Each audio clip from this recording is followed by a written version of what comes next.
Los días por nacer. Segunda parte. La conciencia de mortalidad. 1.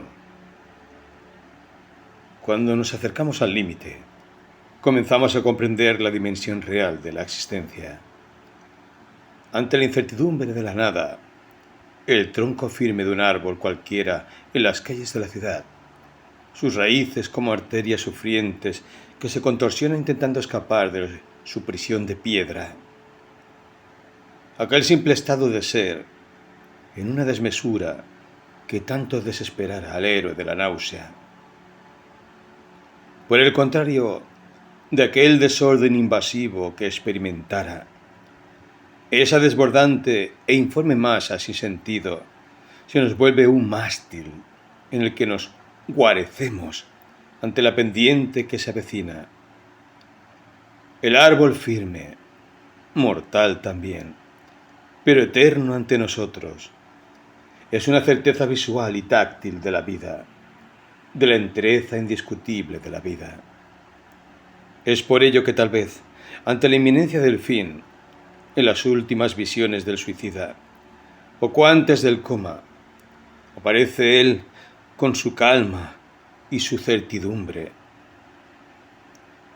Certidumbre que se expresa en el ascenso hacia el follaje, en el descenso hacia los albores de la tierra, como un puente entre lo terreno y lo celeste. Así, el árbol nos tiende sus ramas para que nos aferremos al milagro de existir. Entonces sucede la resurrección, al menos por un instante. Una mujer mirando un árbol. Fue la mayor visión que tuvo ella cuando sus párpados se cerraron y su cuerpo comenzó a perder autonomía, como un centro de gravedad que impulsa la conciencia hacia adentro, obligándola a ceder, cerrando todos los conductos de la luz. A las puertas del fin, pero no en el fin mismo. Al borde del abismo, pero no en el abismo mismo. Podemos entonces hablar y conjeturar de qué podría tratarse la muerte. Ciertamente lo angelical no parece. Es más bien un deseo, un arquetipo, aquel túnel de luz. Más probable es que sea un descenso hacia la ceguera de nuestras retinas, relámpagos amarillos, destellos últimos que se pierden en el embudo que nos conduce al no ser.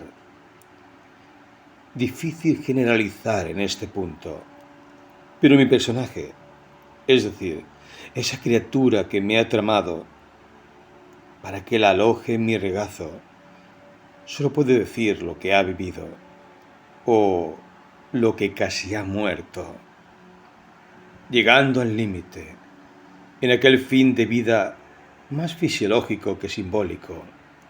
Sucede todo, excepto la visión del árbol. Por eso me he detenido en esa imagen.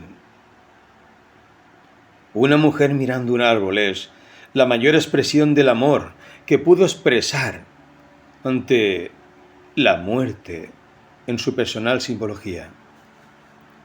Allí estuve yo alentando el segundo término, haciendo del templo onírico un milagro humano, posible para que Tánatos fuera rápidamente expulsado por Eros, para salvarla, para salvarme.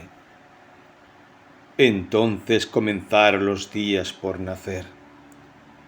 Antes era necesario llegar a los límites de sí misma. He aquí el monólogo de Lelia, que a continuación transcribo. 2.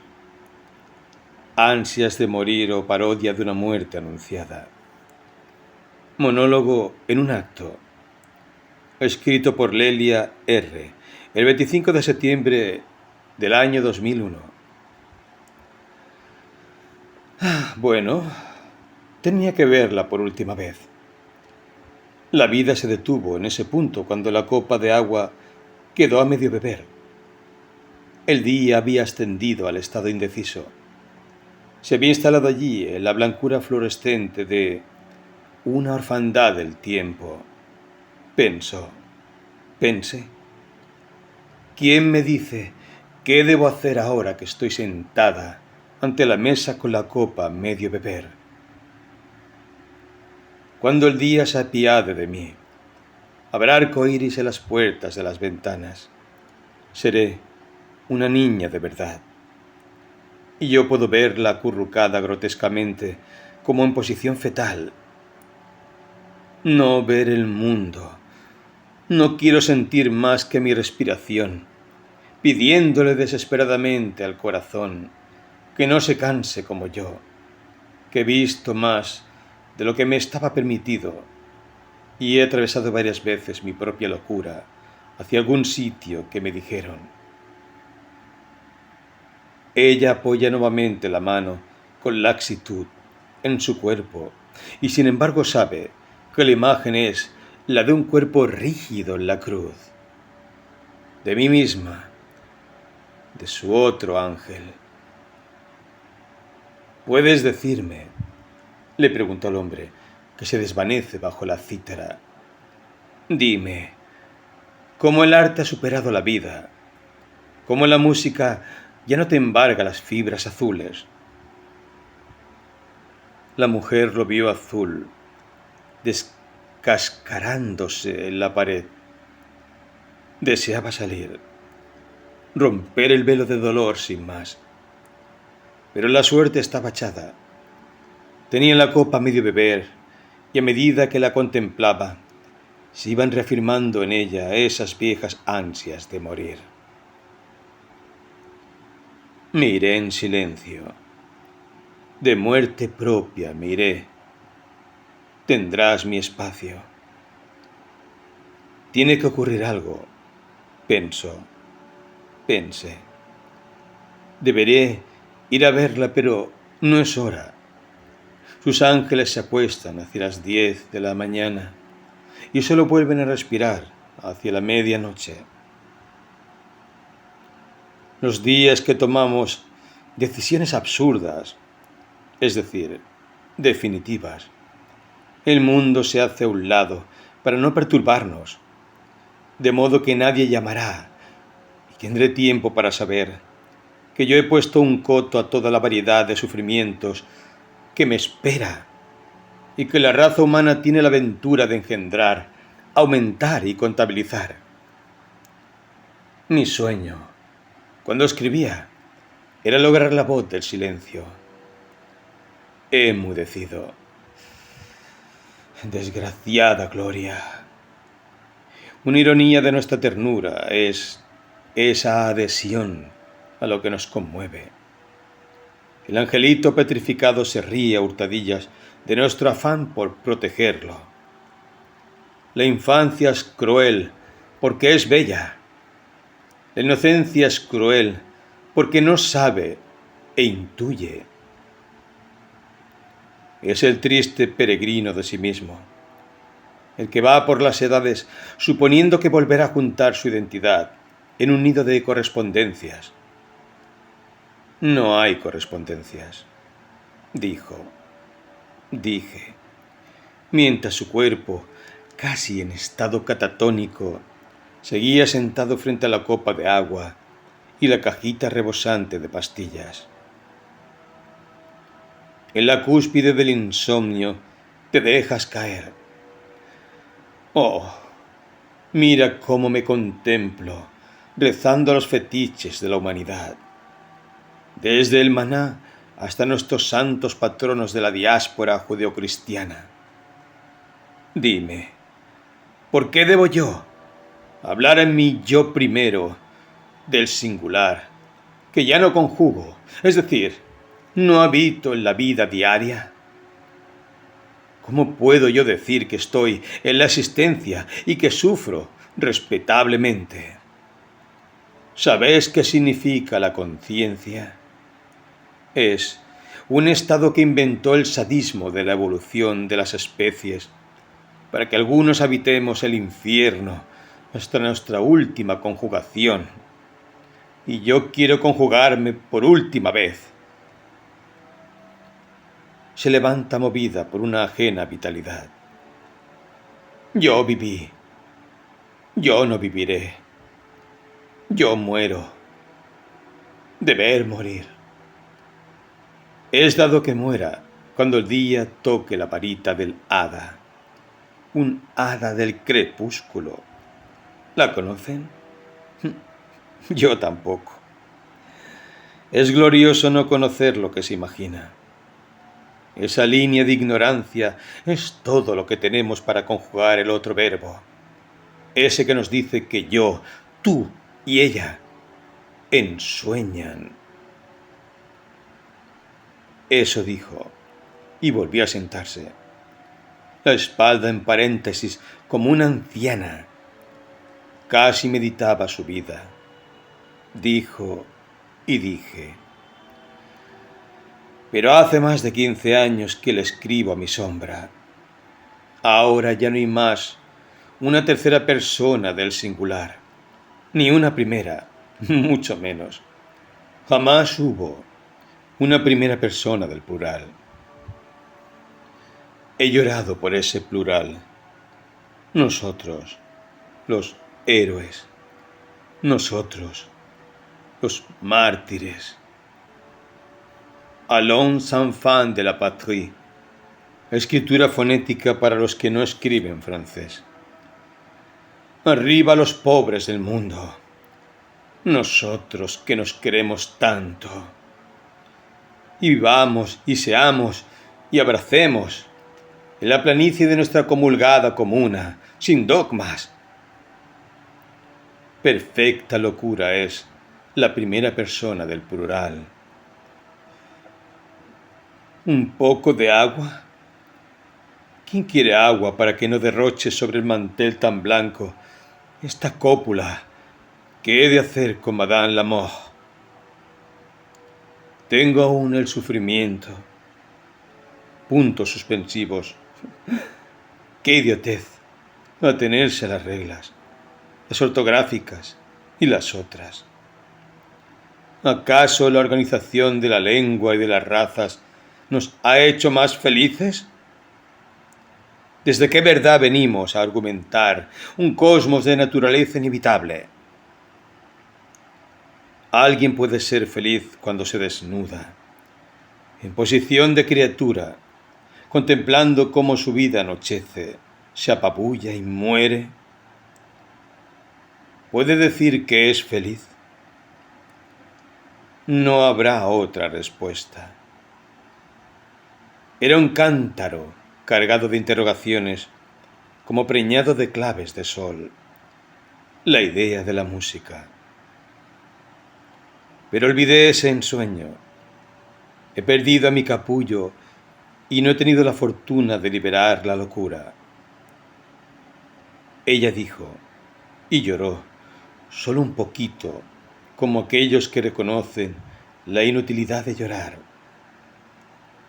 Síntesis, dijo ella, la de los cabellos nublados.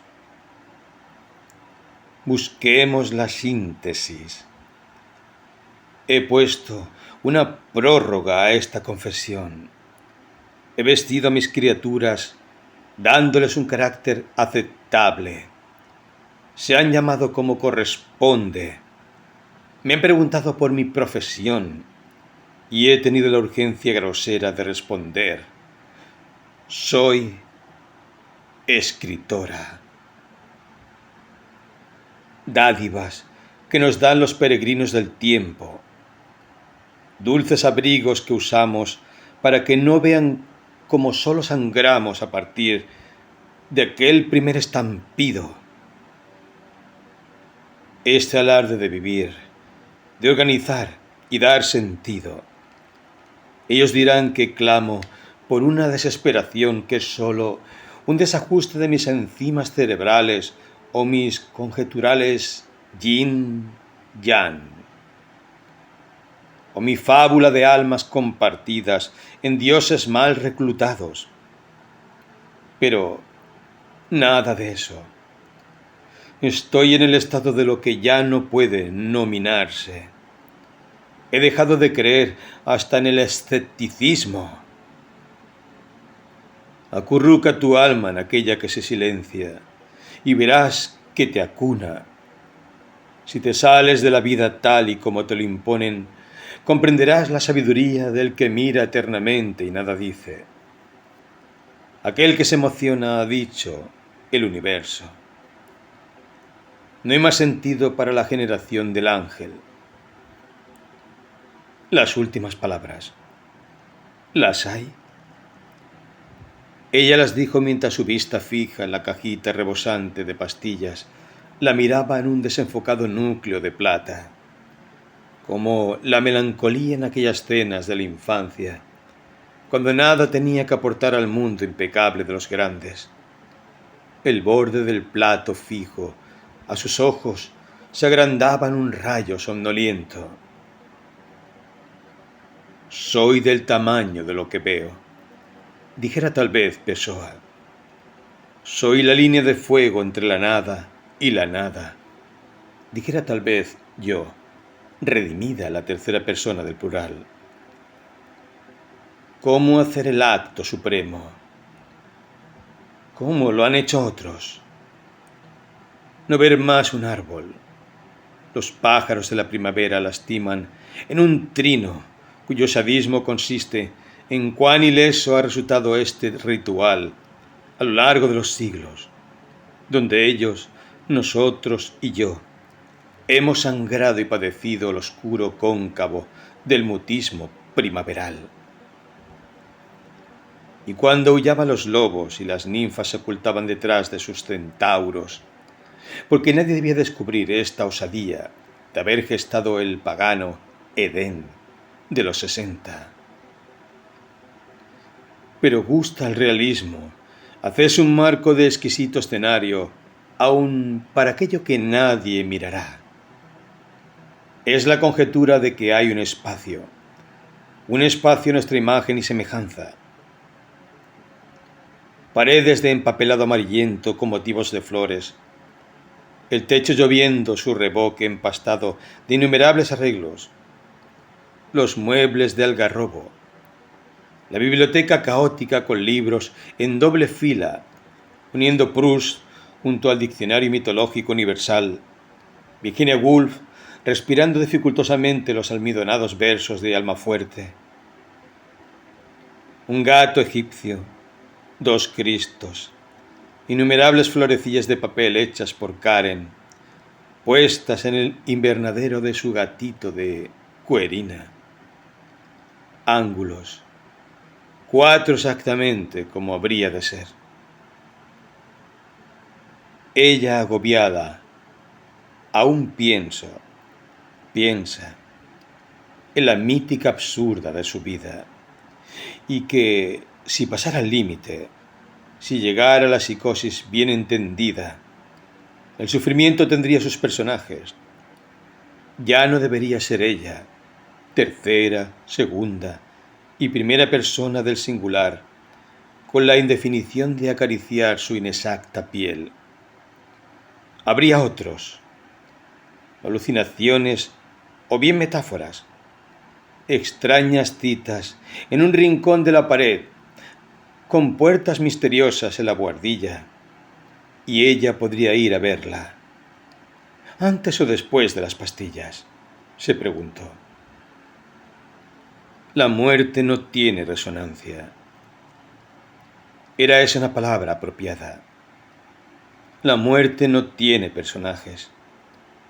No hay metáfora en la muerte. Si incluso la muerte misma es una metáfora, ¿cómo podría verla? Tuve un sueño. También tuve un sueño, dijo Lelia. En la memoria se acurruca de blanco y una diosa madre, que es la azul esfera. Ella era mi princesa que se asomaba por la ventana entre un liviano aroma de flores. Eran silvestres. Los colores latían como múltiples respiraciones en la incandescencia y la serenidad de los vestidos flotantes. Ella sonreía dentro de la casa. Lelia no musita palabra. Está con la cabeza caída sobre sus brazos. Las pastillas. La hacedora de palabras dice: mi niña, ya estás demasiado crecida para estos sueños. Tu pequeña diosa flota en la odisea de su no decir. Algún día tendré en mis manos el instrumento contundente que hace que ustedes, los que deambulan entre esta ilusión de libertad y el determinismo, puedan llevar a cabo la obra, inexperimentable para mí, de una vida propia. Dice Lelia: he tenido un sueño y otro y otro. He vivido con el altar y la pira en sueños colectivos. He sufrido por mi piel externa. Sufro ahora porque mi llaga es interna. La identidad es una odisea solitaria, como dar a luz, como oír el primer grito y quedar con el vientre a solas, la cuna vacía, los pechos inútiles doliéndose de su maternidad. La primera tragedia de la humanidad fue una mujer, la que ha muerto y muere muriendo de orfandad de madre, de hija, de negación de tantos que nos han olvidado. Lilith, mi yo del singular, ha llegado a la soledad perfecta, ser una omisión de la historia humana. Este deseo de morir, que el personaje teatraliza al tiempo que de verdad gesta el acto, es una forma de recuperar la identidad perdida. Quien se detenga en el monólogo de Lelia podrá notar de qué modo su fragmentación es a la vez una desesperada búsqueda de unidad con las cosas. La subjetividad se ha vuelto su territorio. Es parte absoluta del segundo término en este punto. Dialoga con el cuadro del hombre que se pierde bajo la cítara. Intenta establecer sitios oníricos en la arquitectura de lo real. Locura, poética o ambas. Esas ansias de morir son básicamente pasión por volver a nacer, y no solo en una identidad.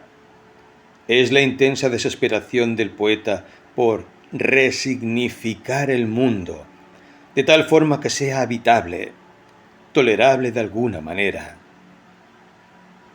La psicología del suicida no puede reducirse a una enumeración de patologías.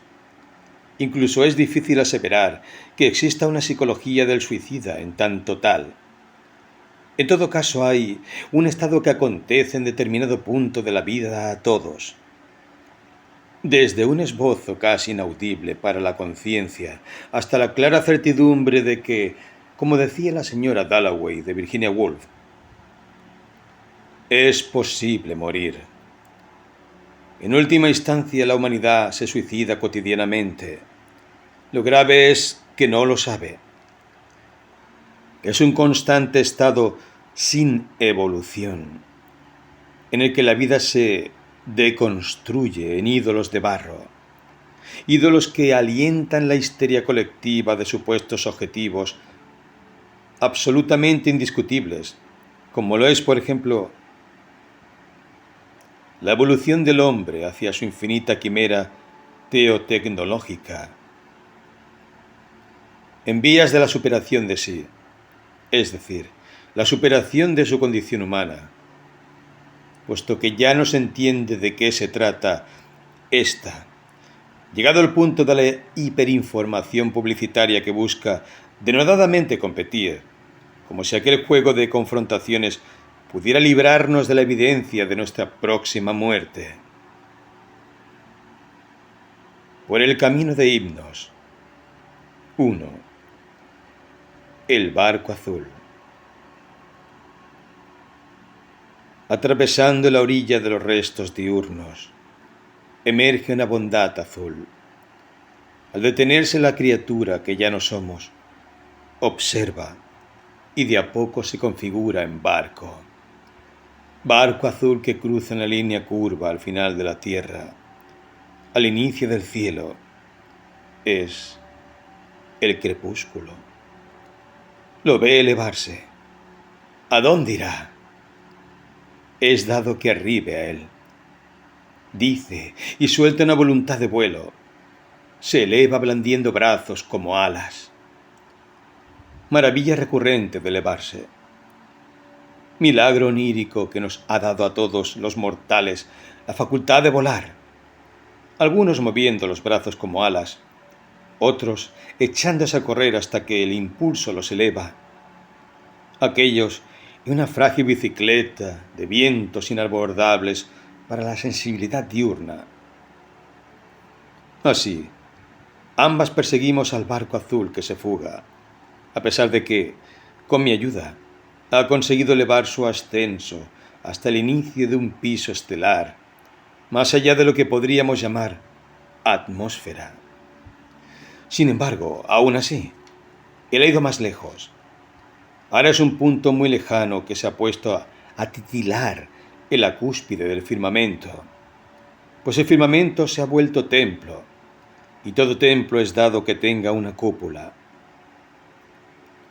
Eso último lo asevera alguna voz que se filtra desde la razón y que afirma la lógica en lo ilógico.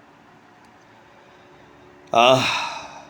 ¿De qué maravillas nos hacemos con este lenguaje que sostiene lo posible en lo imposible y le adjudica estatus de hecho absolutamente probable según esta escala de la razón onírica? Barco azul, de eso se trata. Volveremos por él. Oyó que alguien decía: aún es demasiado temprano. Habrá que tomar precauciones. Conocer todos los puntos del itinerario que nos concede Morfeo. El mapa de papiro y la brújula que el hijo de Himnos nos entregará a su debido tiempo. Una sola certeza. Hay en aquel barco una particular tripulación.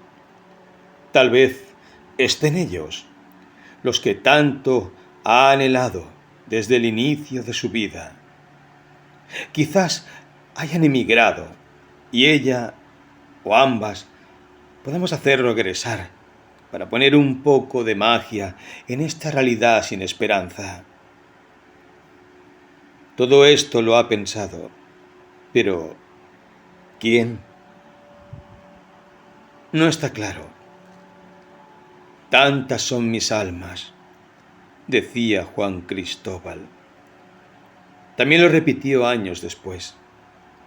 Ana H., antes del abismo, antes del final al que debió verse sometida por obra y gracia de una realidad ficcionalizada con los restos de la pena de las que se vale el narrador para trazar la vida que no ha podido transitar en sus actos.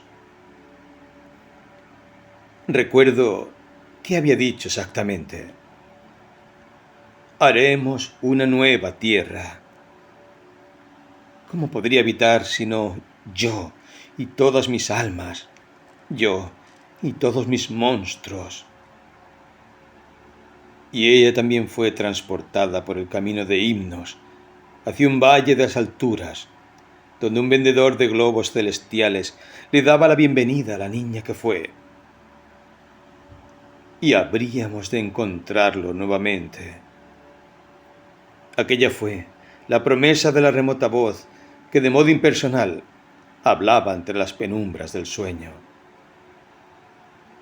Llegaría el momento, después de aquella larga búsqueda que tantas penas nos ha deparado, de volver a reencontrarnos, más viejos, sí, con tantas cicatrices en el alma y en el cuerpo, pero enteros, poetas de todas las formas, erguidos como los árboles que nos auguran la fortaleza y el significado de la vida antes del coma. para que nos aferremos desde su símbolo a la certidumbre de su tronco. Por ahora debimos quedarnos en el umbral de la interrogación. El barco azul volvería. Aquello había quedado constatado, según la lógica de los sueños. 2. La ciénaga onírica. Ahora, como por un tubo resbaloso, el sueño comenzó a caer. Íbamos ambas agarradas a aquel tubo que nos conducía hacia abajo. ¿Otra vez la ciénaga? ¿Una onírica ciénaga esta vez? Efectivamente, la escena cambió por completo y de pronto ya no hubo más horizonte, ni firmamento, ni vuelo. La desmantelada casa de la señora P estaba anegada de agua como si un caño hubiera reventado. Hasta las rodillas llegaba el agua sucia. Las maderas flotaban, se pudrían. Era y no su casa, porque había varias puertas abiertas, un cuartucho donde un hombre oscuro le entregaba una encomienda en papel madera. Parecían libros o cartas. No llegó a saberlo, porque pronto y sin previo aviso atravesó la puerta del sueño el mismísimo Tuku y le arrebató el paquete. profesora! Hizo un ademán señalando la inundación. ¡Mirá qué mierda tenés toda! Las manos sucias elodaban el paquete. Manos ebrias que reían. Manos de lodo y sangre eran las del Ocupa. Es una tranza, aseguró. Y pensar qué cara de gila tenías vos. No, deje eso. Son libros.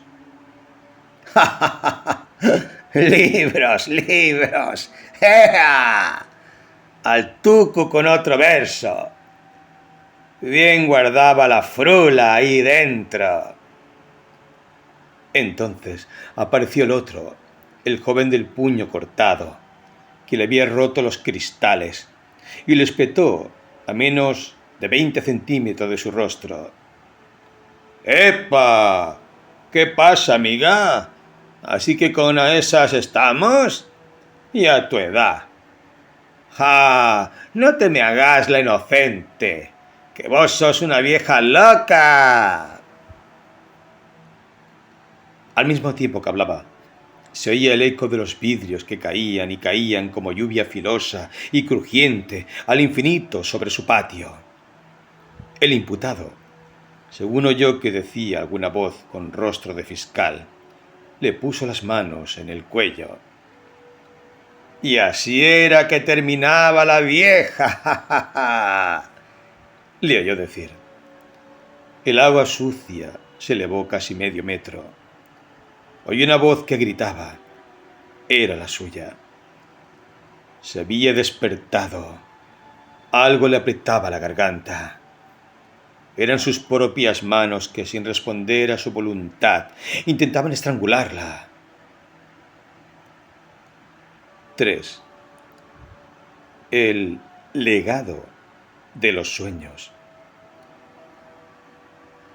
La realidad en el sueño se interpone de manera tiránica, al tiempo que nos recuerda que aún es temprano para iniciar el vuelo, que antes tenemos algunas cuestiones desde esta orilla, que de no ser resueltas nos dejará a la vera de nuestros ideales. Es allí donde ponemos a prueba el equilibrio entre la acción y la poética, lo diurno y la nocturnidad. Abrir la vida al segundo término no significa negar el primero, sino superarlo desde el osado gesto de aceptar todas las capas de nuestro ser. Estar atentos a cada una de nuestras formas de suceder en el mundo. Aquella caída, por muy absurda que pareciera, no fue más que una aventurosa advertencia. una terrible caricia del inconsciente que nos decía: no te pierdas en la búsqueda de aquello que aún no estás preparada para abordar. El barco azul no viene antes de la ciénaga, sino después. Solo que en el mundo de Himnos y Morfeo los tiempos no son dimensionables, mucho menos sucesivos. Siguen el orden azaroso del ser de sujetado, es decir, eso que hemos dado en llamar inconsciente. Al abrir los ojos escuchó el bullicio en la entrada de su edificio. Oyó quejidos. Un vecino gritaba. Ululaba las sirenas de la ambulancia y de la policía. Espió abriendo apenas el pestillo de la puerta. Vio sangre en el pasillo y botellas rotas. El aquelarre había terminado, dejando algunos inevitables testimonios de su propia devastación. Volvió a su habitación. Cerró las persianas y se acurrucó en la cama en posición fetal. Ya no quería saber. El mundo afuera estaba ocupado por la ruindad de la guerra en todas sus manifestaciones. Desde el barrio hasta el otro lado del océano sucedía todo bajo similares leyes, pero ahora se resguardaría. Tal vez algún día, en la última primavera de la vida, cuando el horror del jinete rojo pasara, si es que pasaba, podría ella unirse a aquella utopía posible que la aguardaba en la nave azul de sus sueños.